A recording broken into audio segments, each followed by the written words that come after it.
Seja bem-vindo ao MDA, coloque seu fone de ouvido e viaje com a gente no mundo dos animes.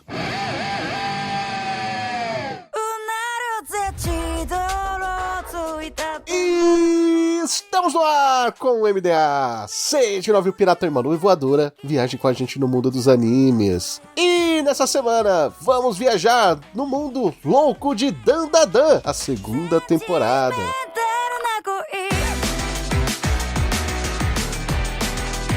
Eu sou o Raul e, não tem como, né, cara? Pode passar várias temporadas, eles podem se perder durante um tempão, mas eles acabam se encontrando e se beijando no meio do corredor, né? Todo anime tem que ter um triângulo amoroso. Não é? Não, triângulo amoroso não, cara. Pelo amor de Deus. Agora é um quadrado amoroso. É pra você lembrar os momentos que você assistia e... Cara, eu esqueci o nome do... Eu ia fazer a piada, mas eu esqueci o nome do manga. Parabéns. Era o da Jump. Qual era o da Jump? Que era um triângulo amoroso eterno, mano. Nisekoi. Não, aquilo lá não é um triângulo, aquilo é um octágono amoroso. E aquilo é um pentagrama já, né? Não é nem pentágono, é pentagrama. Porque é só do demônio aquilo ali. É muita coisa, bicho. O cara esqueceu qual era a chave, mano. Qual era o cadeado. Não, pelo amor de Deus. Pô, arruma uma desculpa melhor, né? Não, e o pior é que todo mundo lembrou junto, né? Ao mesmo tempo. É, lembrou. Nossa senhora. Foi uma lembrança coletiva, né? Claro. Super conveniente. É igual que foi um surto coletivo, né, pô? Já batemos nos fãs de Nisekoi. Vamos ver até quais fãs a gente vai segurar no final do podcast. Ah, não, mas assim, se tu é fã de Nisekoi, irmão, desculpa, tu tá errado. O errado é você, né? É, irmão. Aqui é o Carlos e se tem kaiju é bom, já diria o Valente. E o cast não é sobre Kaiju Number 8. Exatamente. E posso dizer mais, se tem robô gigante é bom. É isso. Robô gigante, Kaiju e anime que faz piadas com bola de ouro? Nossa, é 10. E uma mina saindo de um ovo. E os malucos carregando uma estátua de ciência ali, né? De anatomia pra todo lugar. É sobre isso. Aqui é o Vulpix e eu me impressiono com quanto o autor gosta de fazer a Momo sofrer. Não é nem o autor nesse caso, né? Mas, toda temporada acaba com a Momo sofrendo. É incrível isso. Nossa querida Momo não merece isso, não. Nossa querida Momo não merece isso. Ela não merece. Mas a gente fala disso daí depois dos e-mails.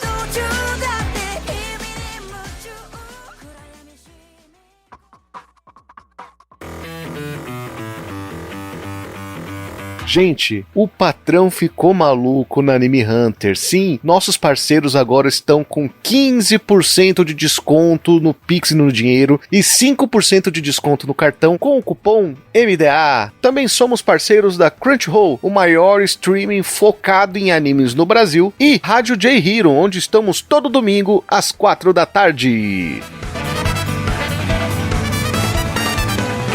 De volta dos e-mails com o nome original Dandadan, gênero ação, comédia romântica e suspense, com 12 episódios que estrearam no dia 4 de julho de 2025 e teve o seu último episódio no dia 19 de setembro também de 2025. Você pode encontrar no Brasil aí, tanto na Crunchyroll quanto na Netflix. Perfeito. E o estúdio é ele, o brabo, do homem, Science Saru. Nossa senhora. Esse que é um estúdio que faz muitos animes incríveis. Assim como comentamos na primeira temporada. Exatamente.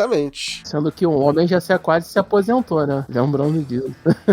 O homem largou. Que é só o estúdio de Devilman Crybaby, Eizouken e 2020 Japão Submerso. Pô, tem um anime muito bom, que a galera fala pouco desse anime, que é Heiken Monogatari, que é baseado nos contos bem famosos aí do Japão. Um dia eu convenço o pessoal aqui a gravar esse podcast. Inclusive, se a gente for gravar esse podcast, o Lupus vai ter que fazer uma pesquisa aí no Japão pra contar a história desses contos aí. A gente vai atrás da informação. Eu vou à vontade do parceiro. A gente vai atrás da informação, porque podcast também é informação. Exatamente. Com direção de Abel Gongara. Abel? É o Abel, que é ele que no meio do jogo lá bota as cabras pra morrer e vira o jogo. Desenha um pentagrama com os copos de água. Exato. Só que no caso desse Abel aí, esse Abel tá estreando como diretor principal em Dandadan, olha aí. Nossa. A dublagem é dupla, como a gente falou na primeira temporada também, né? Uhum. A MGE Studios tá dublando pra Netflix e a Som de Veracruz está dublando pra Crunchyroll, sendo que o Renan Vidal é o diretor de dublagem lá da MGE Studios e o Eric Borgleo é o diretor de dublagem da Som de Veracruz. Fonte mangá, né? Jump Plus, revistinha digital aí da Shueisha, no Brasil sendo publicado pela Panini, ainda em publicação até o momento com 21 volumes. O autor é ele, Yokunobu Tatsu. Isso aí, Yukinobu Tatsu. Sobre a dublagem, vocês chegaram a ver a parte da dublagem do Som de Veracruz, da Crunchyroll? Eu vi as duas, cara. Eu tinha visto na primeira temporada, né? É que pra mim só tá disponível o da Netflix, né? A da Netflix, né? É, porque no Japão não tem Crunchyroll, né? Isso. E eu gostei, tá? Eu gostei da dublagem, pela MGA Studios. Ah, porra, eu acho que a gente falou sobre isso na primeira temporada, né? Mas assim, Falamos. eu acho que tem coisas, assim, no geral, eu até curto um pouco mais a da Crunchyroll, mas tem coisas que são mais interessantes feito pela MGA e tem coisas que são feitas mais interessantes pela Som de Veracruz, tá ligado? Pelo menos na minha opinião, assim, tipo... Que pra mim é impossível comparar, né? Eu não tenho disponibilizado as duas versões. Olha, eu vou falar pra você, assim, como atuação, eu prefiro a da Netflix, porém, como roteiro geral ali, como trabalhar o texto, né, as piadas e tudo mais, eu prefiro da Som de Veracruz. Ah, você acha que vou mais redondinho? Isso. Mas a atuação eu prefiro a da Netflix. Entendi. Então, assim, tem coisas que eu gosto das duas, sabe? Uhum. As duas são muito boas, cara. O nível brasileiro de dublagem é absurdo. Então, o que você puder assistir, se você tiver Netflix, assiste Netflix. Se você tiver Crunchyroll, assiste na Crunchyroll, porque as duas dublagens são muito, muito boas mesmo. Não, o que eu sei só é que a maioria das pessoas que assistem dublado acaba assistindo Netflix, porque eu saí junto, né, o episódio. Uhum. Da Crunchyroll demora uma semana, eu acho, pra acertar. E tem a questão também que mais pessoas têm Netflix em casa do que Crunchyroll. A Netflix é mais conhecida também. Crunchyroll é um strip só de anime, né? Então a família tem que gostar de anime, ou pelo menos o pai compra só pra criança, sabe? O pai, a mãe que compra pra criança a Crunchyroll. A Netflix não, é um streaming que é consenso que é pra família inteira, sabe? E eu acho que quando se falam sobre streaming, a Netflix é a primeira que vem na cabeça de todo mundo, né? Foi a primeira, né? Bom, Carlos, conta pra gente o que se passa aí na primeira temporada de Dandadan. Vamos lá, diretamente dos acontecimentos finais da primeira temporada, aqui nós temos a continuação, que é a missão de exorcizar a casa da família do Jinchi, né? Isso. E as coisas não saem como esperado. A Momo escapa por pouco de ter uma tentativa de sequestro, enquanto o Okarun e o Jinji são emboscados pela família Kitou, que é a família dona da casa que está sendo alocada pela família do Jinji, né? À medida que os esforços dos trios começam a descobrir os alicerces ali da cidade enigmática, das coisas que estão acontecendo, né? Nós temos Momo, Okarun e Jinji se aprofundando no que é o laboratório ou labirinto do folclore que envolve todo esse lugar e essas entidades sobrenaturais, né? E aí que, tipo assim, cara, é aquela coisa que a gente já sabe, né? Vai ser aquela correria, aquela bagunça gostosa, aquela loucura. Dizer que não te quero. Desses jovens, né? Exatamente, né? Fazendo aquela... Como é que seria a sinopse do antigo Tela Quente? Esses... garotos do barulho vão se inventarem muitas confusões sobrenaturais. É isso, gente. É basicamente isso, Dan, sabe? É bem isso, né, cara? Pior que é verdade. E começa de onde parou a primeira temporada, né? Que eu acho que foi a maior crítica aí da primeira temporada, foi ter parado no ápice, né?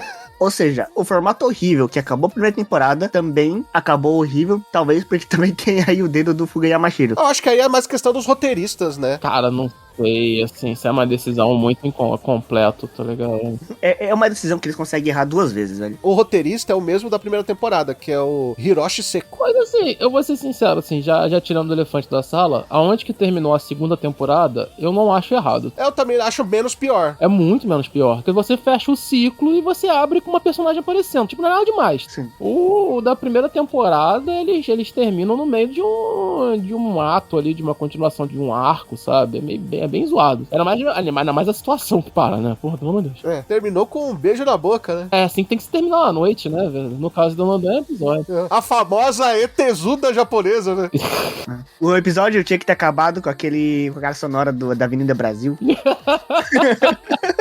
Podia, né, mano? Podia, velho. Cara, muito. Mas a gente já tá indo lá pro final. Ele é praticamente uma temporada com 2 arcos, né? A primeira é praticamente pra apresentar a família Kitou e pra deixar o Jinji ter os poderes dele também, né? Porque todo mundo tem que ter poder. Tem que formar uma equipe, né? É que parece que o começo desse arco foi o último episódio da primeira temporada, então por isso ficou meio esquisito. Que eles começam aí, tipo, não é nem no meio, eles param, sei lá, tipo, o arco tá, sei lá, no seu 8% eles param. Bem... E aí eles continuam depois com uns 3, 4, 5 episódios aí da segunda temporada, né? Que é continuar a parte de 2 atos, que é o Karun e o Didi descobrindo sobre a parede lá, cheio daquelas papéis de coisas espirituais. E a Momo tendo que ter a fuga dela, né? Enquanto tinham uns caras invadindo as fontes termais, né? Cara, por que, né, mano? Tadinha da Momo, cara, pra quê? A gente tava falando em off aqui. Tem umas coisas em Dandadan que não tem necessidade, cara. A obra é maluca por si só, ela é absurda. Ela ganha o público de várias maneiras. Tem necessidade daquela cena da fonte termal? Cara, pior que não tem necessidade. Não, nem um pouco. Do velho tarado agarrando ela. Pô, mano. Mas eu acho que pela visão japonesa, talvez isso tenha algum sentido. No quesito de atrair um certo tipo de público específico que gosta de consumir essas coisas, sabe? E eu acho isso totalmente errado, né? Isso não é a minha opinião, mas é uma coisa que eu vejo muito aqui do Japão, sabe? Da forma que eles enxergam algumas obras. Mas é bem zoado, né? É que a gente sabe como funciona a indústria aqui no Japão, né? Na quesito dessas partes aí, né? A gente sabe como eles gostam de movimentar o dinheiro com um certo tipo de obras, né? Uhum. E inclusive, isso também é algo que eu já falei na primeira temporada. Eu acho que isso daí daria um outro cast, né, de pauta fria. Totalmente. Que daria muito assunto pra se discutir. Não ajuda em nada pro roteiro, tá ligado? Esse tipo de coisa. Isso que é foda, porque, tipo assim, tem certas obras que, sei lá, tu vai pegar quando as obras eram de It, ou fazendo introduções assim, então, tipo assim, beleza, até passa. Mas, assim, entre aspas, passa, né? Mas, assim, o que eu falo é que, tipo assim, em Dandadan, o bagulho... Dandadan me lembra muito as obras do Kubo, nesse sentido. Esses atos, assim, serem tão deslocados do resto da obra que parece até ser algo fora da obra, sabe? É bem esquisito. Ele é ruim de várias maneiras. Uma delas é que ela mexe com um assunto muito sensível e mexe isso também, às vezes, com o trauma de alguém, né? Que está assistindo. Exato. Então, é perturbador, pode ser perturbador, né? E é gratuito, né, velho? Não é, foi o que eu falei, tipo assim, não é você querendo discutir alguma coisa, ou então aquele processo ser alguma coisa temática dentro da obra e tal, não é meramente gratuito, sabe? Ele só botou por botar. Então é estranho isso. É mais estranho ainda, cara, porque, tipo, esse ato em específico eu achei mais zoado, até do que aquele primeiro, porque o primeiro lá que a gente tá falando, né, que é o do bichão lá saindo com o pênis mecânico. O ZT, né? O ZT. Ah, sim. O ZTzão, aquele lá que pra mim é o mais zoado, era até então o mais zoado, ele também, pra mim, ele vai mais na linha do que eu falei lá das obras do Kubo, né? Que pra quem não sabe é o autor de Fire Force e Soul Eater, né? Que é tipo assim, você tentar fazer uma comédia desse tipo de ato, assim, de ser atos meio sexuais, essas coisas assim. Então você tenta buscar com isso. Então você fazer algo meio bobo com um negócio ali. Ali já não funciona. Mas nessa cena em específica, pra mim não tem isso. Pra mim não tem essa busca, nem algo nesse sentido. É só algo completamente desnecessário, cara, nesse ponto. E pra mim é o pior momento da obra nesse quesito. E sabe o que é o pior? É tão desnecessário que nem falar, não, mas é o modo que a gente encontrou pra Momo conhecer a família Kitô. 5 minutos depois ela volta das fontes termais pra casa dela e encontra todo mundo lá. Exatamente. Tipo assim, cara, a cena poderia ser completamente diferente. A cena poderia ser, tipo, eles dividem o ambiente ali. Ou então podia ter uma gag de piada mesmo. Cara, tipo assim, poderia ter o velho querendo cantar a novinha? Poderia, mas não precisava ser, tipo assim, um assédio completo igual aquele. O cara entra e a mina vira e fala assim, ela olha, tipo assim, meio banho misto. Ela fala, vou sair. Aí os caras, não, pô, por que a novinha vai sair? Faz só uma piadinha e ela foge. Tipo assim, seria ruim? Seria. Mas assim, não aconteceria nada. Seria só uma piada boba que poderia ser feita. É a questão da primeira temporada de novo, né, voltando. Que é a questão do assédio, cara.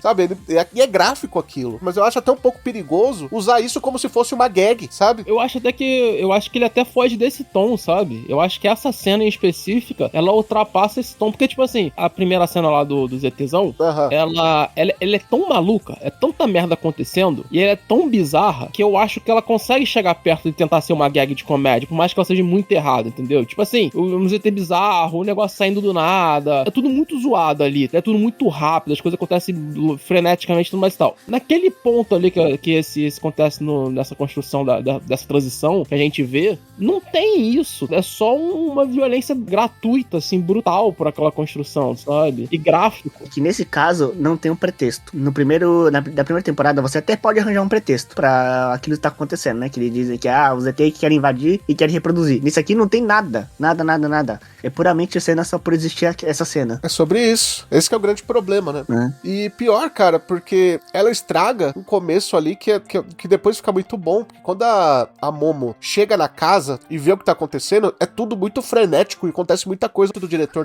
na temporada, ele consegue dar o ponto de vista da Momo, do Jinji e do Karun muito bem, de uma maneira frenética. Você tá sempre no ponto de vista dos três, eles vão lá como se fosse o GTA V, sabe? Que você pode escolher um dos personagens pra jogar a cena. Uhum. Cara, ele vai trocando a cena, ele vai trocando o ponto de vista. Às vezes é o ponto de vista da Momo, às vezes é o ponto de vista do Jinji, às vezes é o ponto de vista do Karun. E ele vai mudando de uma maneira muito rápida, né? Que vai deixando cada vez mais frenética.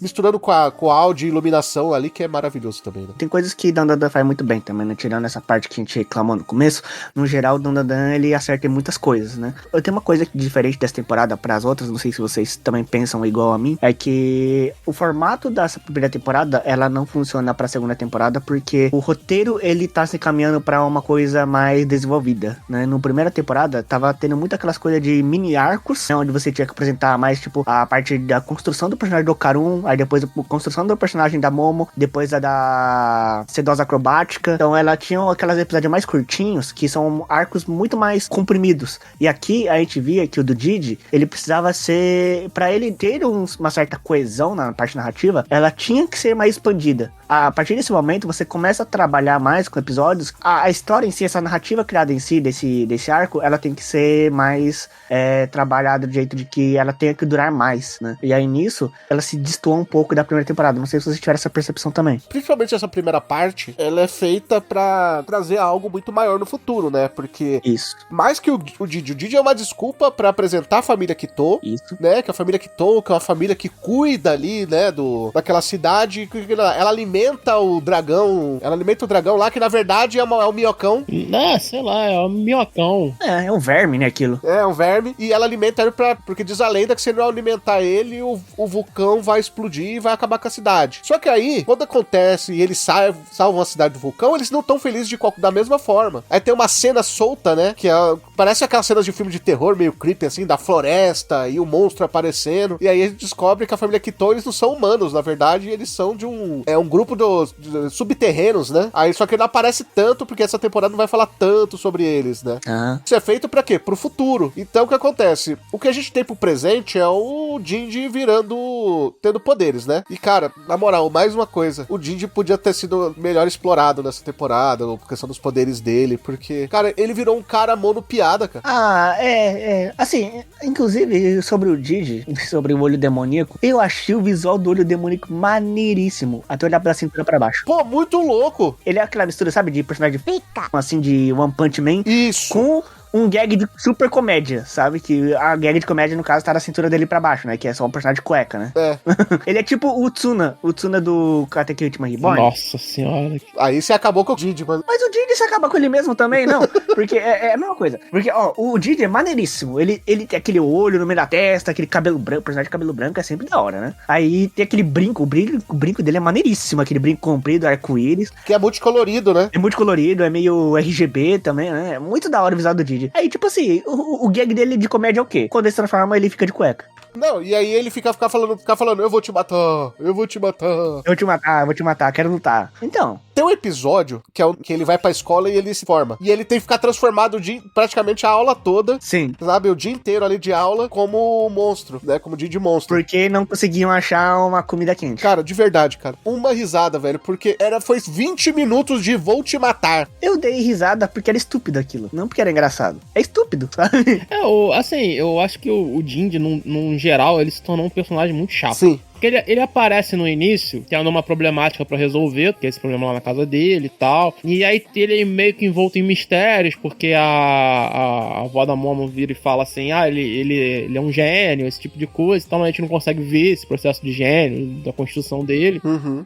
E aí, tipo, é muito chato porque, tipo, ele já antes dessa gag do olho demoníaco, ele já era um personagem que, tipo assim, ele já era meio feito pra você gostar e odiar ele ao mesmo tempo, né? Porque ele tem aquela piadinha dele, fica, não, eu sou um bagulho meio brega. Ele ficava nessa piadinha assim de cantar garotinha e tal. Mas ao mesmo tempo, tipo, quando você tem a entrada ali e ele começa a conversar com o Karun e tal, tu começa a ter um desenvolvimento dele como personagem, ele queria ser amigo do Karun, eles ficarem juntos e tal. É maneiro, sabe? Eu acho que ali o personagem começa a crescer. Só que depois que entra o olho demoníaco, o processo dele até funciona em certo sentido de ele querer não fazer parte de exorcismo do olho demoníaco e tal. Mas ainda assim, cara, ele fica um personagem tão aquém de qualquer coisa, sabe? Tipo... Sabe o que faltou pra ele, Carlos? A gente descobre, né, que no fim das contas ele só é daquele jeito que é o monstro, o monstro ali é uma criança mimada, né? Sim. Faltou a Super Nani, né, velho? Mas assim, cara, ficam falando que ele é um gênio, que esse tipo de coisa. Tipo assim, beleza, ele ainda parece que ele vai conseguir suprimir o poder e fazer uma construção assim. Só que é muito discrepante, porque o Ocaron meio que ele já tem o poder dele. A outra mina lá, a Aya também já tem, né? Aí, a Aira. E aí, tipo assim, cara, fica uma narrativa meio chata pra ele, sabe? Tipo, de como você consegue construir. E fica deslocado, né? Fica chato, porque, tipo, foi o que tu falou. Quando aparece ele de ser super poderoso, fica a mesma gag. Tipo assim, para não dizer que é tudo horrível, tem um momento que é quando aparece o Kaiju, que ele arremessa a mochila, que é horrível. Ele estoura assim, ele arremessa uma mochila que ele tava, e a mochila anda trocentos mil quilômetros e bate na cabeça do Kaiju. Eu ri. Sim. Eu ri horrores naquela situação. É idiota. Mas é isso. E é engraçado, cara, falar disso de um personagem de Dandadan, porque eu acho que a coisa mais rica que Dandadan tem, além da própria loucura e de como o autor consegue misturar trocentas mil coisas que qualquer mulher que gostaria de escrever numa obra, ele conseguiu montar um mundo que elas meio que fazem sentido, elas acontecem ali, e ele consegue dar uma organização muito doida pra aquilo tudo ali. A coisa talvez mais rica que Dandadan tem são os seus próprios personagens, sabe? A Momo é um personagem fica. O Ocaron também. A própria Aira é um personagem que cresce muito na segunda temporada. A Vovó Turbo é o puro charme da personagem ranzinho. Pô, não tem como. Ela é o Con, pô. Ela é o Con, sim. Acho que a gente até comentou isso na primeira temporada, no cast da primeira temporada, né? Que a Vovó Turbo, naquela forma de gatinha ali, preso ali, é muito Con. Porque ela não tá ali pra ajudar, ela tá ali pra ajudar a si mesma. Ela podendo atrapalhar, ela atrapalha. Esse é o detalhe, né? Então, tipo assim, cara, a gente tem vários personagens que são... Principalmente o núcleo principal ali. Pô, mano, até o... Como é que é o mesmo dele? Porque ele ficou com dois nomes. O Piroca da Rua. Piroca da Rola Pinto. Meu Deus. Ele é Piroca da Rola Pinto no MDE, né? Que é o da Netflix. No Crunchyroll, ele é o Tico Biguli, pô. É, muito bom, pô. Eu gosto dessas adaptações. Pô, entendeu? Até ele, quando aparece, pô, tem um carisma monstruoso, sabe? Pô, o cara sabe escrever personagem. E aí você vê um personagem como o Jinji ficar tão translocado, é estranho pra obra, sabe? Pô, foi o que tu falou, mano. Até o Nerdola é um personagem interessante. Até o Nerdola brilha mais que ele. Entende? Não é a família do Louva-a-Deus que veio reconstruir a casa da Momo ali, Então, ele mesmo. Ele. Pô, é o Chiquitita, pô. Uma das melhores piadas é o do filho, acho que é o filho dele, né, que É o Chiquitito. a Momo e a avó chegam ali, desce uma porrada nele, depois ele fica o episódio inteiro construindo a casa, destruindo a casa porque tá puto. Ele constrói a casa e destrói a casa, porque ele tá puto. Ele tomou uma surra. Só pra fechar essa parte do Jinji, ele é feito pra ser praticamente um contraponto da Aira, né? A Aira é a personagem que ela é feita pra trazer um triângulo amoroso com o Ocaron e a Momo, né? E ela realmente, cara, ela é a menina bonita, tal, é popular. E realmente ela assusta, né? Ela bota medo na Momo. E quando não só isso não basta, a questão dela entrar pra equipe, porque os poderes dela são relevantes, né? Ela ajuda a equipe, ela faz parte da equipe. O Jinji, ele como o cara do triângulo amoroso, que tem ciúmes da Momo, não funciona, porque você não casa aquele perigo, sabe? Do Ocaron perder pro Jinji. Sim. Você vê claramente que a Momo tá apaixonadaça pelo Ocaron e tudo mais, e ela não dá nem moral pro cara. Exatamente. Aí, como o monstro, como o vilão ali, também não funciona, cara. Eles tiveram que...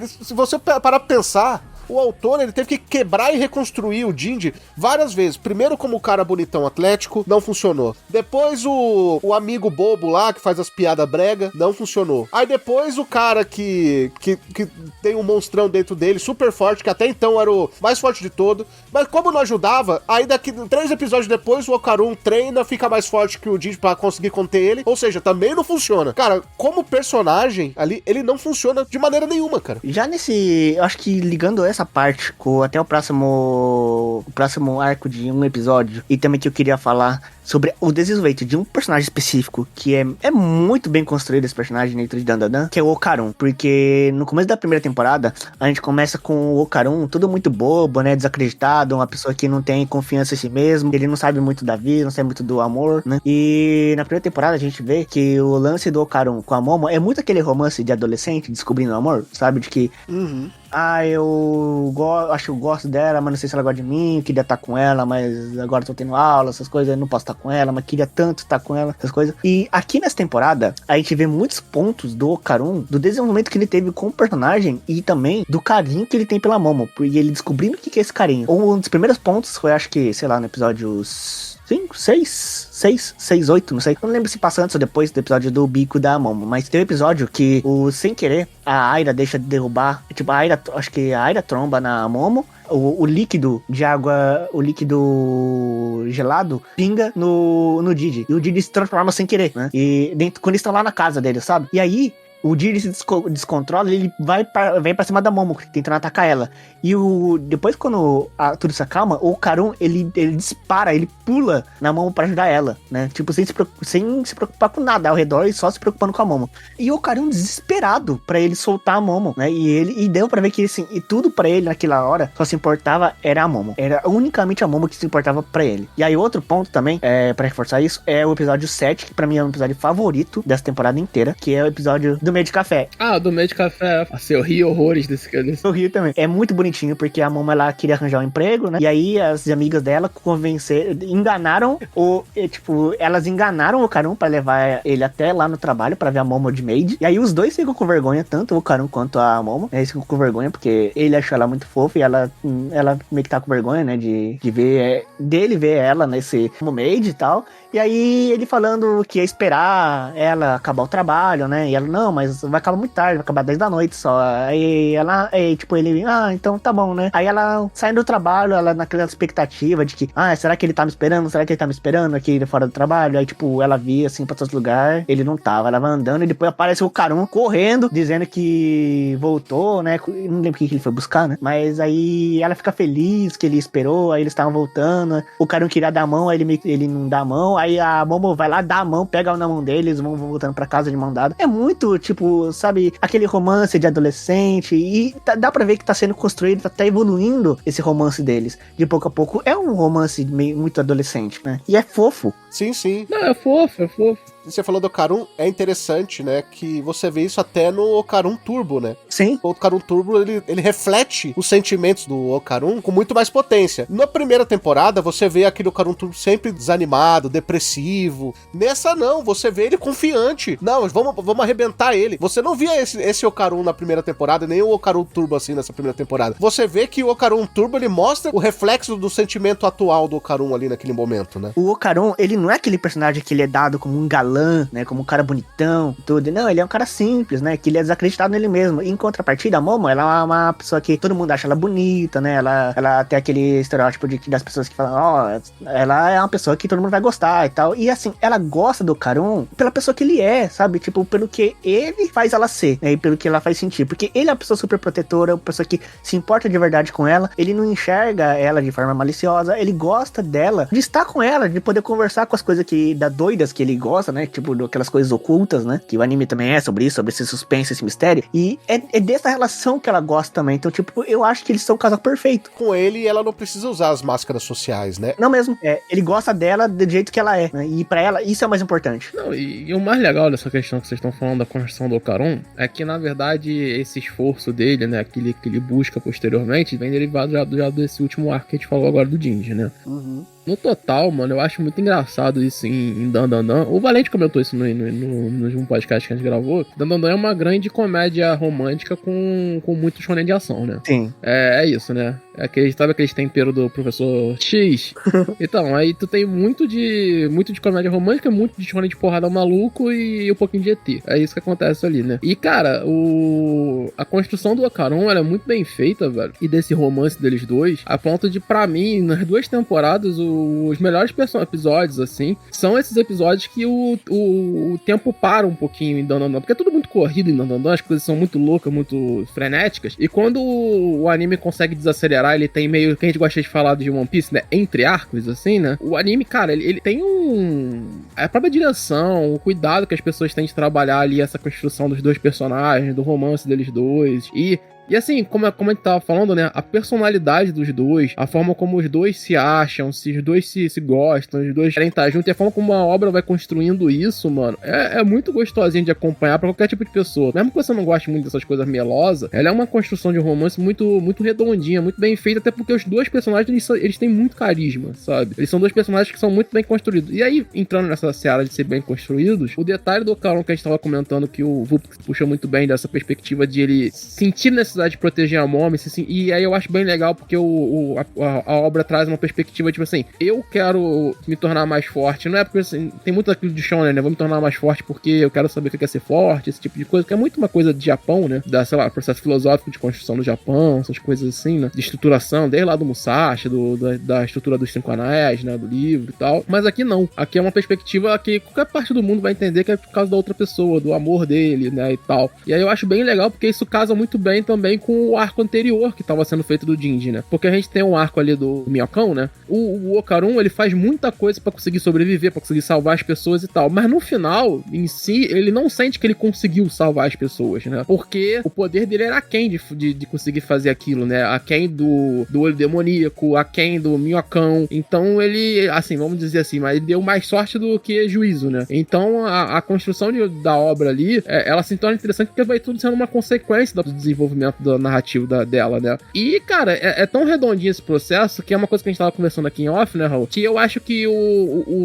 dos principais arcos da obra, o que eu acho mais sem graça é o arco do Minhocão aqui, né? Da casa do Jinji. Eu acho que ele tem bastante coisas legais, mas, assim, no todo eu acho ele um pouquinho enrolado e até, tipo assim, em certo momento, um pouco chato pra algumas coisas, sabe? Tipo, vai e volta na luta do Minhocão, vai e volta no resolução ali do olho demoníaco, eu não acho que ele desenvolve tão bem assim, mas ao mesmo tempo, as consequências desses arcos eu acho que eles são muito interessantes pra maioria, tirando o Jinx que a gente já comentou, mas pra maioria dos outros personagens, sabe? Que participaram daquilo ali. Tanto que no final a gente tem um maravilhoso episódio também, que é o episódio do exorcismo com rock and roll ali, com, né, glam metal, que, porra, mano, só aquilo ali já valeria a pena ter visto essa temporada, que aquilo ali foi muito divertido. O glam metal que, inclusive, ajudou o Ocaron depois, né? Porque o Ocaron tinha que vencer lá os mestres da música, os fantasmas. Aí, não, mas aí você pega a batida de uma música que você conhece e vai seguindo ela. Mas eu não conheço nenhuma música. Aí ele fala, não, eu conheci uma semana passada. Aí ele começa a fazer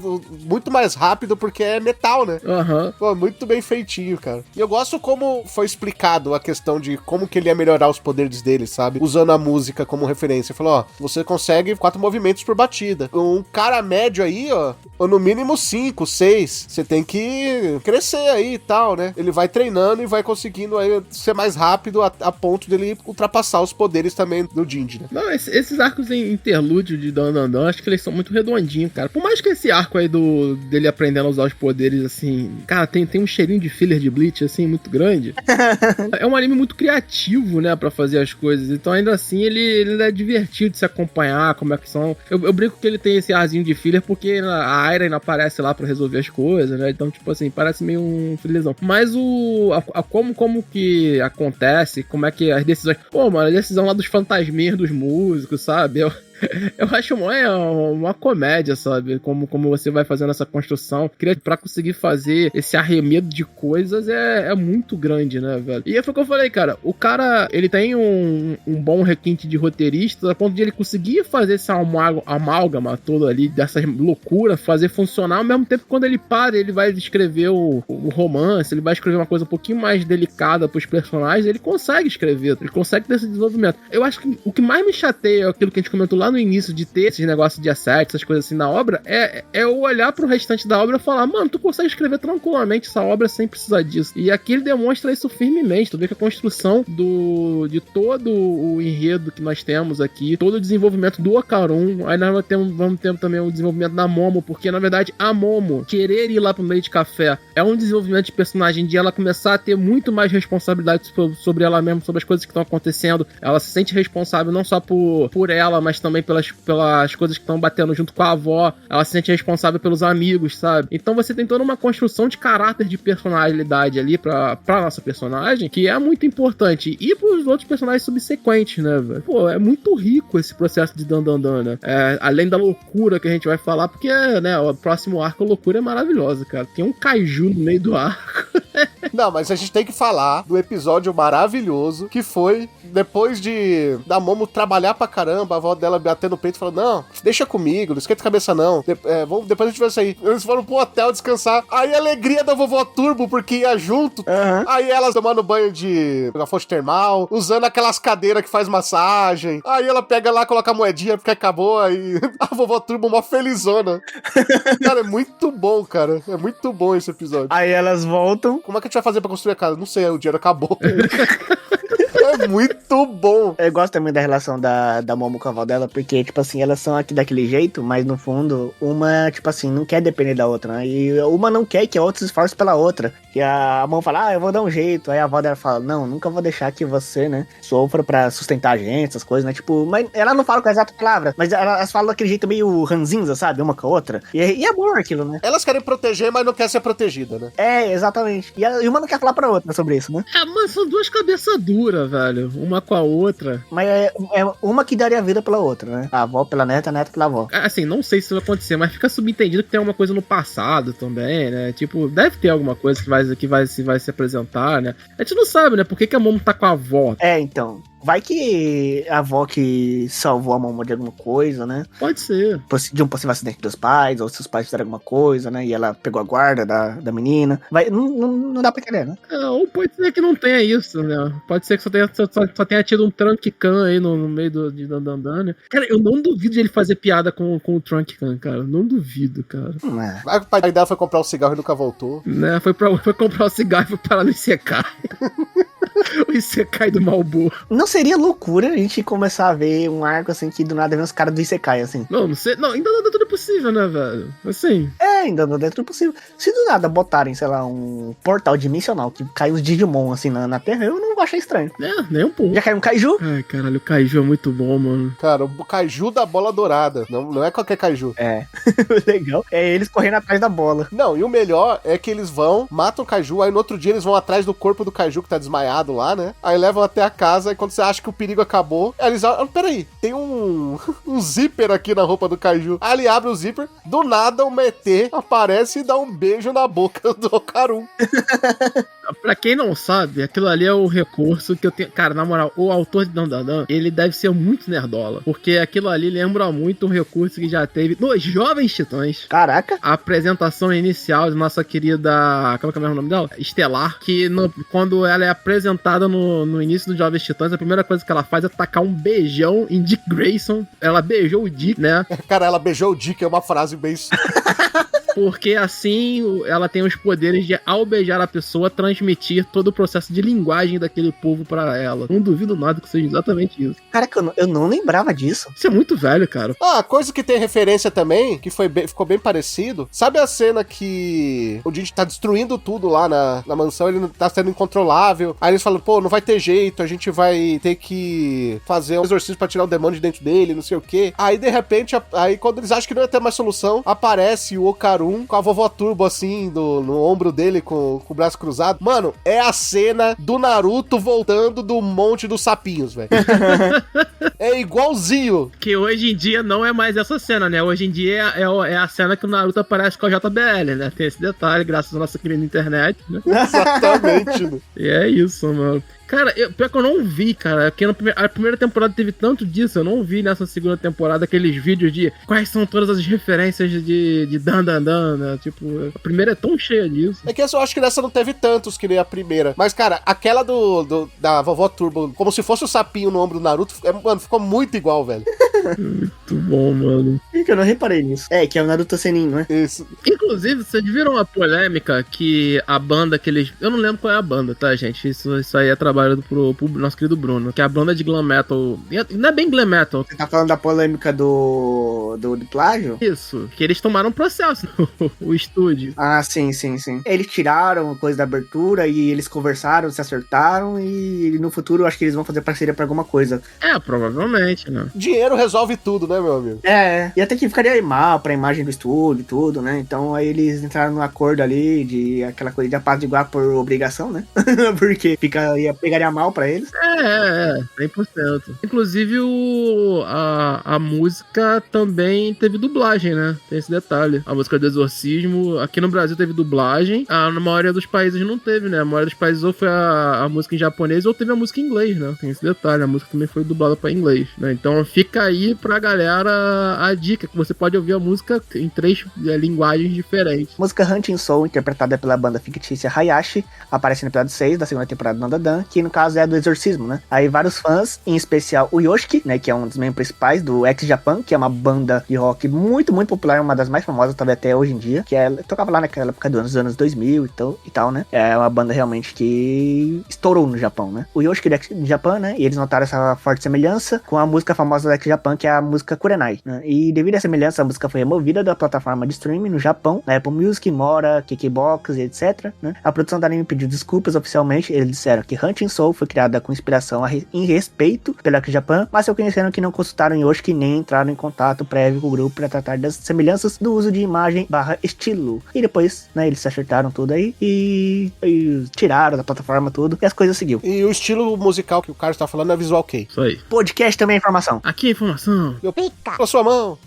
O podcast não, já tem isso, né? Tipo, acho que faz parte, né, velho? Né? É sobre isso. Então, quando já chega dessa piada do meu pica na sua mão, é momento dela. As considerações finais e notas pra Dandadan. Essa segunda temporada de Dandadan, ele... Pra mim... Tem talvez os dois altos. Tem os dois altos. Tem o nível, assim, pensando em arcos, tá? O arco que eu falei que eu acho o menos legal, assim, acho que um pouquinho mais enrolado. Ele é divertido, ele é legal de se acompanhar, mas ele tem umas coisas que me incomodam, que é o primeiro arco ali da casa dos jeans, né? Eu acho até que tem algum desenvolvimento, tipo, usar o minhocão pra apagar o fogo da floresta. Lá ele. É uma ideia sensacional, mas ainda assim, como eu falei, eu acho ele meio enrolado, acho que ele vai e volta várias vezes, não tem uma resolução, a família ali aquela família que tô ali é um bando de personagens chato, o arco se desfaz deles, mas depois eles voltam, eu acho muito enrolado esse processo, acho que tem como se resolver logo, mas ainda acho que dentro do organograma de como funciona a Dandadan, ele funciona de certa maneira, assim, mas eu acho que de tudo que foi apresentado de Dandadan, assim, pensando em arcos, eu acho o mais fraco. Eu não acho que é a melhor coisa, tá? Porque tem aquele episódio da bailarina, né? Que é o episódio da primeira temporada, que é um episódio fantástico, mano, maravilhoso da primeira temporada de Dandadan. E como eu falei, eu gosto muito dos episódios mais parados, mas eu acho que questão de arco, assim, mais completinho, esse arco do Kaiju é muito divertido, cara. É absurdamente, assim, é criativo e engraçado e de tudo acontecendo, cara, desde do nosso querido Nerdolão lá, o Quinto aqui aparecendo, pra salvar todo mundo, nosso querido Saca? Porque, cara, mano, ele fazendo musiquinha de Gundam, ele fazendo essas referências, é muito da hora, sabe? E ao mesmo tempo é muito nerdola, faz muito sentido.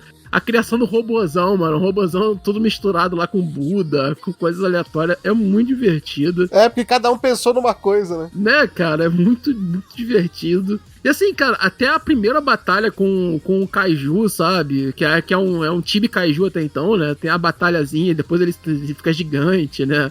Eles homenageiam o Godzilla, isso é óbvio, né? Mas de tudo como é jeito ali, cara, é muito divertido, cara. E é frenético, as coisas acontecem, a bola dourada voando pra tudo quanto é lado. Mano, eu achei sensacional, assim, esse mini arco. É muito engraçado, é muito divertido. E eu acho que ele não cai em nenhum momento até o final, cara. Até o momento que para, que é quando eles vão recuperar o corpo do Kaiju, tem a piada de tipo assim, as coisas estão lá no meio do nego que tá tirando foto, sabe? Como é que a gente vai fazer? Eu acho muito engraçado e muito inteligente como é que ele vai utilizando essas coisas, tipo assim, como é que a gente vai fazer pra esconder isso? As coisas acontecem e tal. É muito bom, cara. Então, tipo assim, eu acho que é uma temporada que ela tem talvez o ponto, não o ponto mais baixo, porque tem tudo que a gente já comentou no início da obra, né? Os pontos mais baixos, de fato, são essas questões de assédio, essas coisas assim. Mas pensando num processo narrativo, né? Eu acho que o arco do Jinch é o ponto, assim, que eu acho menos legal da obra, até aqui então. Eu acho toda a primeira temporada mais redonda nesse sentido. Tem esse episódio que eu falo que é divertido, mas eu acho meio filler, que é esse episódio do Poderes do Ocarun. E você tem o arco maior, assim, que eu acho mais engraçado de tudo, mais divertido, que é esse do Kaiju, mano. Eu vou manter a mesma nota que eu acho que eu dei na primeira temporada. Acho que foi 8, 8,5, uma coisa assim. 8 ou 8,5? Acho que eu vou dar 8,5 porque tem Kaiju. Kaiju é muito divertido. Tem Godzilla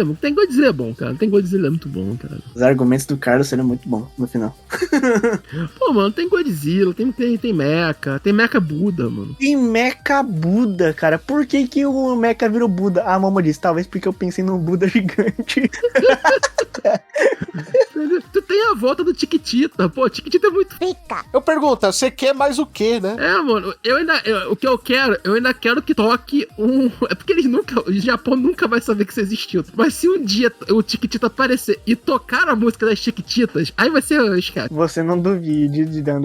Eu não duvido que eles saibam que é Chiquitita, cara. Seria maravilhoso. O Carlos foi muito pontual em tudo que ele disse. Eu concordo em gênero, número e grau, né? Em todos os pontos dele. Inclusive sobre o fato de ter um Godzilla e robô gigante. Pra mim é perfeito isso. Eu ainda vou bater na tecla de que eu não gostei de ter acabado o final ali. Eu acho que ainda podia ter mais, sabe? Não sei, podiam ter encurtado alguma parte pra estender um pouco mais aquela. E eu entendo a forma que acabou, né? Daquela forma muito Avenida Brasil, pra deixar um cliffhanger gigante, mas mesmo assim eu ainda acho que poderia ter continuado com alguma coisinha ali, sabe? Talvez com, não só com a reação da Momo, mas com uns 2 minutinhos além do que poderia mostrar o reflexo disso tudo, pra deixar ela mais redondinha, sabe? O final não ficou redondo, sabe? Ela foi cortada no meio, eu entendo, mas ainda assim eu acho que não é um formato legal de se acabar muito. A abertura também, ela é interessante. Eu gosto um pouco menos. Não tem Foi uma coisa que fez muito a primeira temporada, né? Vamos ser sinceros. Foi. É uma coisa que chamou muito na temporada, né? A música, ela estourou, né?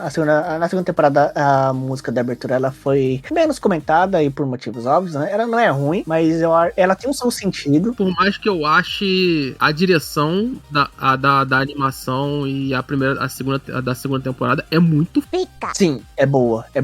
A letra da música da segunda temporada combina bem com todo o que é desenvolvido nessa temporada, principalmente sobre a parte do Ocarun com a Momo.